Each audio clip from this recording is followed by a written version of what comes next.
우리가 사사기 계속 나누고 있습니다. 사사기의 시작은 여호수아가 죽은 뒤에 일어나죠.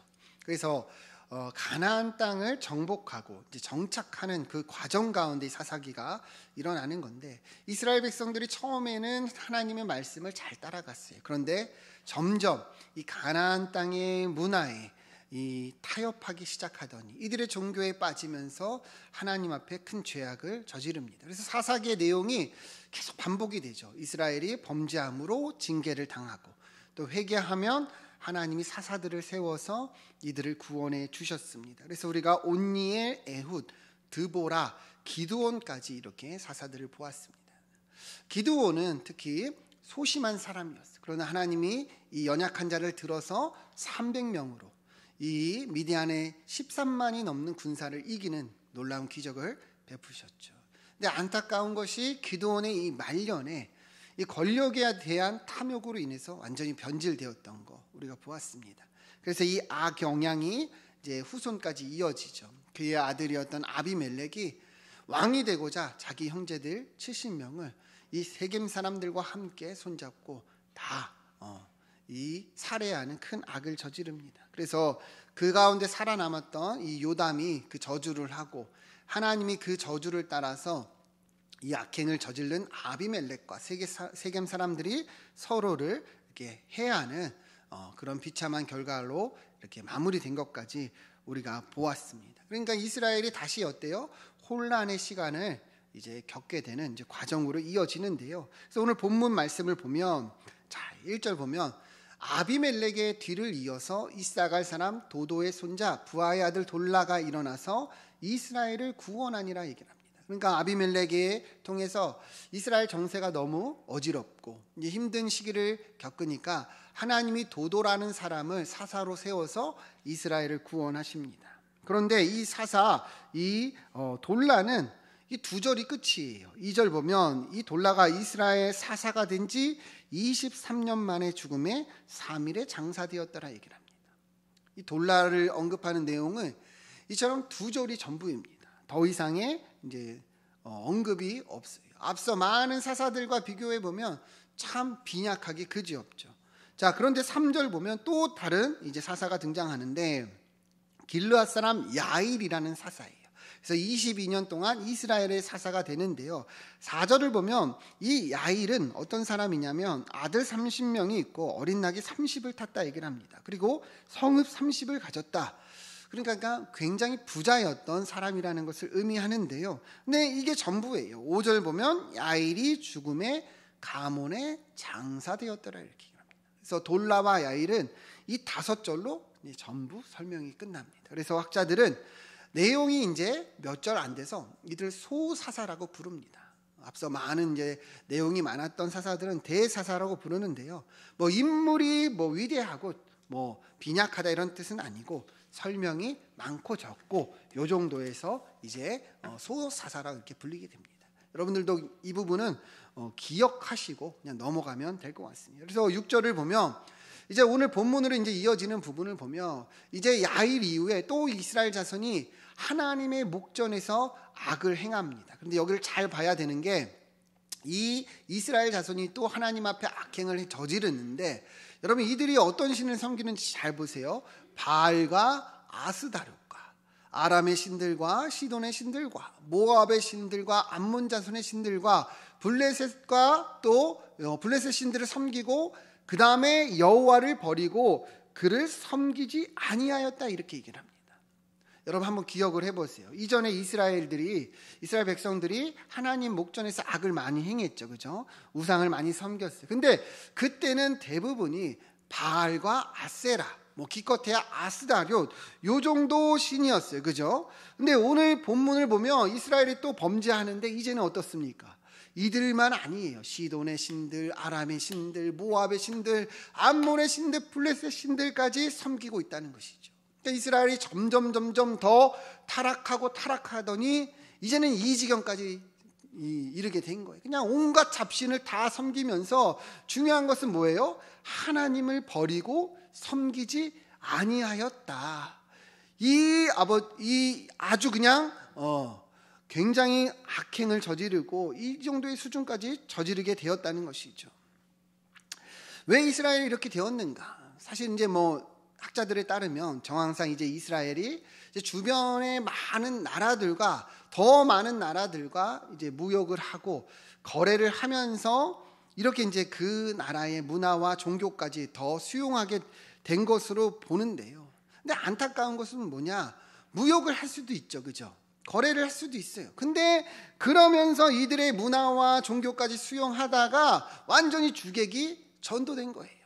여러분, 하나님이요 이스라엘 백성들을 부르실 때 너희로 제사장 나라가 되게 하겠다 말씀하셨어요. 제사장 나라는 뭐예요? 너희를 통해서 하나님이 드러내는 그 나라가 되게 하겠다. 하나님을 전하는 백성이 되게 하겠다는 거예요. 그런데 지금 보면 어떻습니까? 오히려 완전히 역전이 돼서 하나님을 전하기는커녕 하나님을 버리고 이방신을 섬기고 있다는 것이죠. 여러분, 우리가 이 부분을 잘 봐야 돼요. 이스라엘도 정황상 이제 무역과 거래를 하다가 이렇게 된 거예요. 우리도 똑같다는 것이죠. 제가 보면 많은 성도들이 이 세상에 들어가 사는 거, 세상 문화에 또 세상 가치에 우리가 접하지 않을 수가 없죠, 그죠? 근데 그 속에 들어가 살면서 우리가 이 성도로 살아가야 되는데 이것을 굉장히 쉽게 여기는 경우가 많아요. 제가 이렇게 전에 이제 제자들을 보면 학생 때는 참 신앙이 좋거든요. 근데 대학에 들어가거나 직장에 들어가면 진짜 열이면 아홉 다 넘어집니다. 왜 그러냐? 처음에는 잘해요. 근데 이제 어때요? 대학생 문화, 술 문화, 음주 문화, 직장에 들어가면 회식 문화, 접대 문화, 이런 문화에 접하기 시작하면서 처음에는 믿음으로 살겠다 하지만 점점 어떻게 되느냐? 그 문화에 그냥 녹아지는 거예요. 그 문화에 그냥 다 쓰러지는 것을 제가 봤습니다. 여러분, 우리도 똑같다는 거예요. 우리도 세상에 속하며 살아가고 세상 가운데 세상 가치에 살아가는데 여러분, 깨어있지 않고 두려워하지 않으면 우리도 이 이스라엘 백성들처럼 그렇게 주객이 전도되는 그런 상황에 놓일 수 있다는 것이죠. 우리는 이 세상에 살면서 세상 문화를 접하면서 정말 이것을 가볍게 여기면 안 된다는 거예요. 왜 그러냐면 우리의 본성이요 악하기 때문이에요.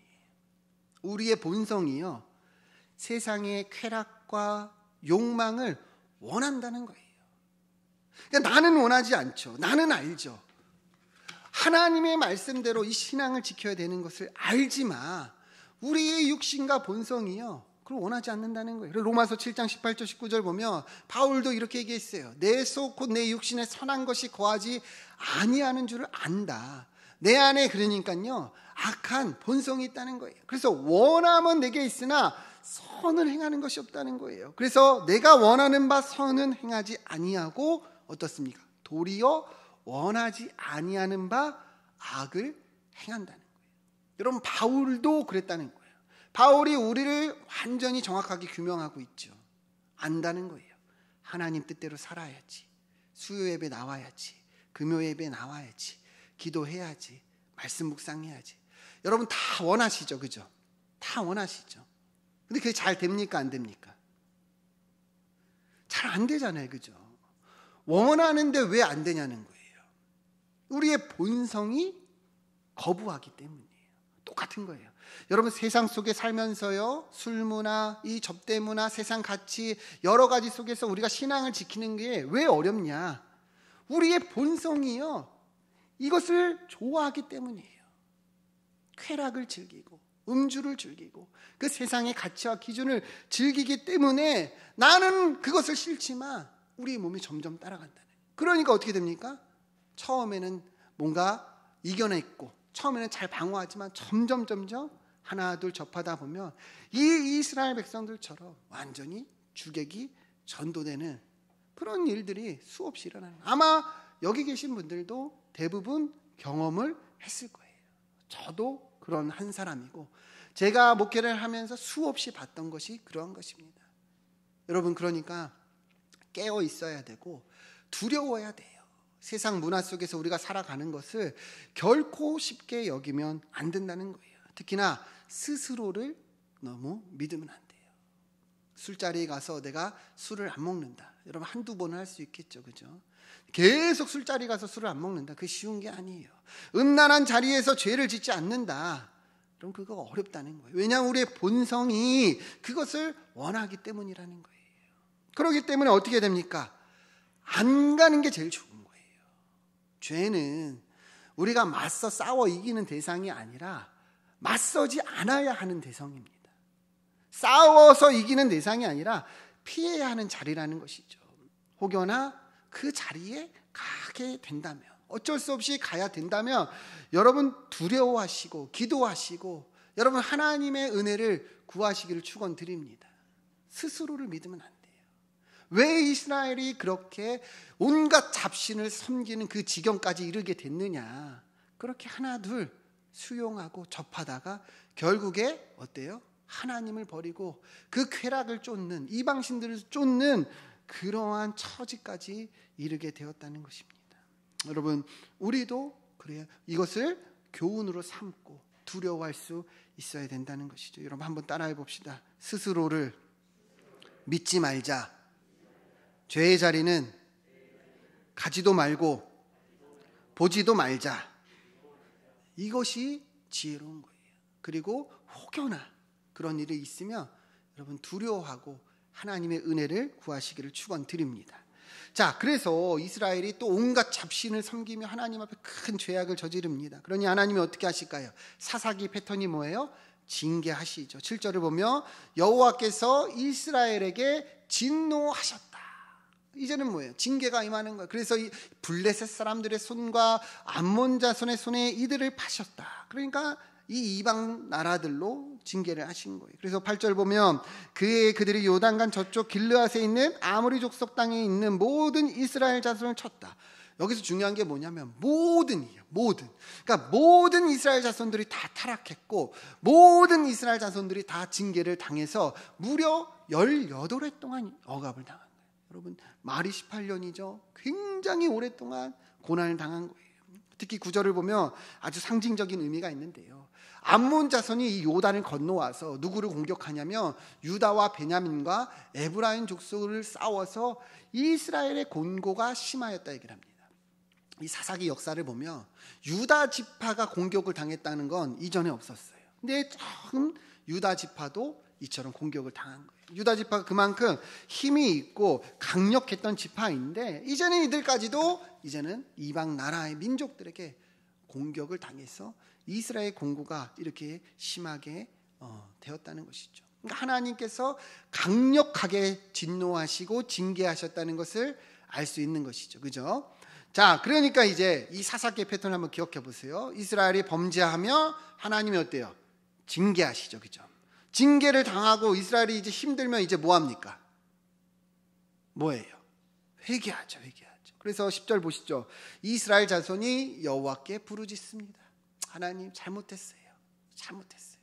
여러분 이거 우리 모습이죠. 그죠? 힘들면 이때서 이제 돌아오는 거예요. 하나님 잘못했습니다. 내가 하나님 버리고 저 세상 문화 이 바알과 아세라를 섬겼습니다. 우리가 범죄했습니다. 죄송합니다. 이렇게 이스라엘이 돌아왔다는 것이죠. 그런데 11절 잘 보세요. 하나님이 뭐라고 말씀하시냐? 이스라엘 자손에게 이르시되 내가 애굽 사람과 아모리 사람과 암몬 자손과 블레셋 사람에게서 너희를 구원하지 아니하였느냐? 이 말이 뭐예요? 이전의 얘기죠. 너네가 맨날 그렇게 회개할 때마다 내가 그렇게 구원해 주지 아니하였느냐? 12절 보시죠. 시돈 사람, 아말렉 사람, 마온 사람이 너희를 압제할 때 너희가 부르짖을 때 내가 너희를 구원하지 아니하였느냐? 내가 구원해 줬잖아. 13절 보세요. 근데 너희 어떻게 했어? 그래도 나를 버리고 또 다른 신들 섬기니 이제 내가 너희를 구원하지 아니할 거야. 14절 보시죠. 가서 이제 너희가 그렇게 섬기는 그 이방신들에게 가서 부르짖어라.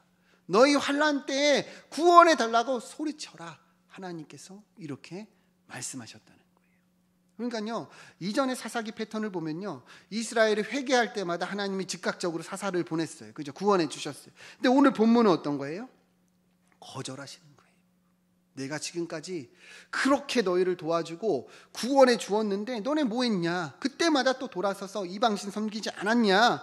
그런데 이제 와서 나보고 도와달라고? 싫어. 안 도와줄 거야. 너희가 그렇게 쫓고 따르던 그 우상에게 가서 도와달라고 해라. 매몰차게 거절했다는 거예요. 여러분, 이 말씀에서요, 하나님의 마음이 어떠셨을지 느껴지십니까? 하나님의 심정이 어떠셨을까? 우리가 그래요. 인격적으로 하나님을 만났다. 하나님이 인격적이시다. 여러분, 인격적이라는 말이 뭐예요? 하나님이 우리 사람들처럼, 인간들처럼 감정이 있고 느끼시고 우리와 소통하신다는 의미예요. 그러니까 살아계신 하나님을 만났다는 의미죠. 그죠? 하나님이 주시는 은혜를 경험한 거예요. 이게 인격적으로 만났다는 건데, 그런데 이 느끼시는 하나님이 오늘 본문에서는 어떠냐는 거예요. 뭘 느끼시냐는 거예요. 그렇게 도와주고 은혜를 베풀어서 살게 했는데 또 우상을 섬기고 하나님을 버리니 여러분, 하나님의 심정이 어떠시겠냐는 거예요. 얼마나 비통하시고 얼마나 화가 나시고 얼마나 속이 상하시겠냐는 것이죠. 여러분, 이 말씀을요, 그저 이스라엘의 역사로 여러분 우리가 끝나면요 의미가 없는 거예요. 이스라엘이 그랬다 아니라 우리는 이 말씀을 통해서 오늘 우리의 삶을 비춰봐야 되는, 우리 똑같은 거죠. 하나님이요 우리를요 하나님의 자녀로 부르셨죠. 여러분 믿으십니까? 여러분 하나님의 자녀 맞으십니까? 하나님 백성이에요. 그죠? 그런데 이스라엘처럼 우리도 내가 필요할 때만 하나님을 찾고 내가 필요할 때만 하나님께 부르짖고 편황 안 하고 등 따시고 배부르면 언제 그랬냐는 듯 뒤돌아서 우리가 하나님을 멀리하면 여러분 하나님이 어떤 감정을 느끼시겠냐는 거예요. 하나님의 심정이 어떠시겠냐는 것이죠. 우리가 그것을 느낄 수 있어야 되는 거예요. 물론 이 자리에서는 우리가 예배하러 나왔죠. 그래서 하나님을 구하고 하나님의 은혜를 찾습니다. 근데 돌아서서 나가서 여러분 우리가 그때부터는 어떻게 살고 있냐는 거예요. 동일하게 이스라엘이 이런 모습 아닙니까? 하나님이 그렇게 구원해 주시고 도와주시고 은혜를 베푸셨는지 언제 그랬냐는 듯 우상들을 따라 섬기고, 여기서 우상이라는 건 세상의 가치예요. 우리는 어쩌냐는 거예요. 우리는 어떠냐는 거예요. 이 자리에서 주여 주여 주여 얘기하고 돌아서서는 세상 가치 기준에 우리가 마음을 뺏기고 성공해야 된다. 이 명예를 얻어야 된다. 권력을 얻어야 된다. 이것이 더 하나님보다 앞서 있다면 뭐가 다르냐는 거예요. 우리가 하나님이 얼마나 비통하시겠냐는 거예요. 여러분 우리는요 하나님 앞에서요 진실함으로 나아가야 됩니다. 기회주의자처럼 필요할 때만 하나님을 찾는 것이 아니라 날마다 늘 하나님과 동행하며 진실함으로 나아가야 되는 거예요. 여러분 왜 하나님이 이스라엘을 거절했을까요? 또 형식적인 회개였기 때문이에요. 또 진실하게 하나님을 찾은 것이 아니라 그냥 반복되는 패턴이었기 때문이죠. 그러니까 거절하시는 거예요. 갈라디아서 6장 7절 보면 하나님은 말씀하셨어요. 스스로 속이지 말라. 하나님은 업신여김을 받지 아니하신다. 이 업신여김이요 이전에 성경 보면 만홀히 여김을 받지 않으신다 뜻이에요. 쉬운 성경을 보면 하나님을 속일 수가 없다는 거예요. 그러니까 이스라엘이 회개하며 나와갔지만 그게 진실이 아니었다는 것이죠. 그러니까 하나님이 어때요? 거절하시는 거예요. 우리 똑같다는 것이죠. 여러분 필요할 때만 하나님을 찾는다면 하나님이 그것을 받으시겠습니까? 아니죠. 진실함으로 나아갈 때 주님이 우리의 마음을 받으시고 또 회복시켜 주신다는 것입니다. 여러분 우리도 그러한 은혜가 있기를 축원드립니다. 자 15절 보면 그래서 이스라엘 백성들이 하나님 앞에 다시 구해요. 맞습니다. 하나님 우리가 잘못했습니다. 하나님 우리가 범죄하였은즉 주께서 보시기에 좋은 대로 우리에게 행하시옵소서. 다 그냥 인정한 거죠. 다 내려놓는 거예요. 잘못했어요. 여러분 우리도 이러한 진실함으로 나아가야 되는 거예요. 그래서 오직 주께 구하옵나니 오늘 우리를 건져내옵소서. 이스라엘이 다시 구하였다는 것이죠. 그러면서 16절을 보면 자기 가운데 이방신들을 제하여 버리고 하나님을 섬겼다 이렇게 다시 회복을 했다는 것이죠. 그러니까 하나님이 이스라엘의 곤고로 말미암아 마음에 근심하셨다 이렇게 합니다. 이스라엘이 이 회개하고 돌아오니 어때요? 하나님 마음이 괴로우셨다는 거예요. 이 표현은 원어로 보면은 카차르라는 단어인데 도저히 참을 수 없다는 의미예요. 하나님이 이스라엘이 겪는 이 고난과 공경 때문에 어때요? 하나님 마음은 찢어지도록 아프셨다는 거예요. 하나님은 물론 징계하셨죠. 그죠? 근데 징계하시는 이유가 뭐예요? 돌아오기를 원하시는 거잖아요. 그래서 이 이스라엘이 돌아오는데 이 공고로 말미암아 주님의 마음이 이처럼 찢어질 정도로 아프셨다는 거예요. 여러분, 이것이 하나님 아버지의 마음인 줄 믿습니다. 여러분, 우리도 자녀들 키울 때 이 자녀들을 무섭게 혼낼 때가 있죠. 정말 이 선을 넘으면 무섭게 혼을 내고 때로는 매를 듭니다. 근데 정작 매를 들 때 제일 가슴이 아픈 건 누구의 마음이에요? 부모의 마음이잖아요. 그죠? 우리 자녀들이 아픈 것을 보면 부모의 마음은 찢어집니다. 그게 우리 하나님 아버지의 마음이라는 것이죠. 여러분, 우리가 이 하나님의 심정을 알기를 축원드립니다. 하나님 마음을 우리가 알아야 되는 거예요. 때로는 하나님이 우리를 징계하실 때도 있겠죠. 그죠? 그러나 하나님이 왜 징계하시는가? 우리가 회복하고 돌아오기를 원하시는 거예요. 그 주님의 마음은 더 아프시고 더 아프시다는 거예요. 그래서 우리는 하나님의 마음을 알고 정말 이분이 우리 아버지심을 알고 하나님 앞에 진실함으로 정말 나아갈 때 진짜 축복된 삶을 살 수가 있다는 것이죠. 호세아 11장 보면 그 하나님 마음이 나타납니다. 에브라임이여 내가 어찌를 너를 놓겠느냐. 하나님이 어때요? 놓을 수가 없다는 거예요. 이스라엘아 내가 어찌 너를 버리겠느냐. 내가 너를 어떻게 아드마같이 놓겠느냐. 못 놓겠다는 거예요. 내 속에서 이 나의 긍휼이 온전히 불붙듯 하더라. 9절 보면 내가 나의 맹렬한 진노를 나타내지 아니하며 내가 자신의 에브라임을 멸하지 아니하리니 내가 하나님이요 사람이 아님이라. 내 가운데 있는 거룩함 아니 진노함으로 내게 임하지 아니하리라. 이게 진짜 주님의 마음이라는 거예요. 주님이 진짜 징계를 원하시는 것이 아니라는 것이죠. 돌아오길 원하시고 정말 사랑하기에 매도 드신다는 것을 말씀하고 있는 겁니다. 그래서 예레미야도 이렇게 얘기했습니다. 11절 보면 여호와의 말씀이니라 너희를 향한 나의 생각을 내가 안 하니 평안이요 재앙이 아니니라. 하나님은 징계가 목적이 아니라는 거예요. 회복, 미래와 희망을 주는 것이라는 거예요.